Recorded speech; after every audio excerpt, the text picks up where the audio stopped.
मलाई आत्ति सकेको छ है घाँस हालिदिँदैछु तल देख्नुहोस् बङ्गुरलाई चाहिँ घाँस दिएछु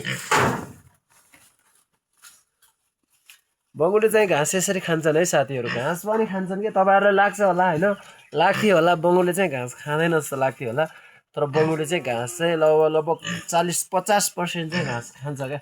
होइन मैले चाहिँ 40-50% भन्दा नि 25% चाहिँ घाँस दिने गरेको छु होइन लगभग मलाई त लाग्छ बङ्गुरले त जति घाँस दियो नि खान चाहिँ छोड्दैन है 75% 100% भयो भने घाँस मात्रै भयो भने खाइदिन्छ क्या होइन घाँस टन्नै खान्छ बङ्गुरले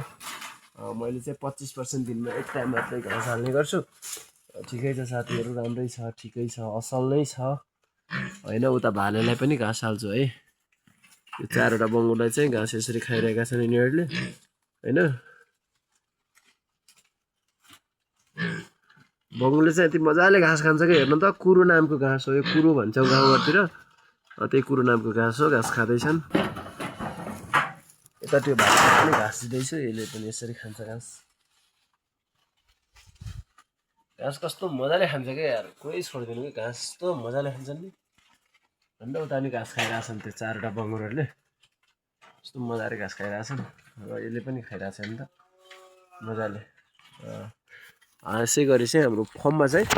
दिनमा एक टाइम चाहिँ हामीले घाँस खुवाउने गरेको छु हाम्रो चाहिँ है मेरो फर्मभित्र चाहिँ बङ्गुरलाई चाहिँ दिनको समयमा 12 बजे एक टाइम 3 बजे एक टाइम चाहिँ थोरै घाँस दिन्छु अनि त्यसपछि बिहान र साँझ चाहिँ मैले दाना दिन्छु मेरो फर्ममा है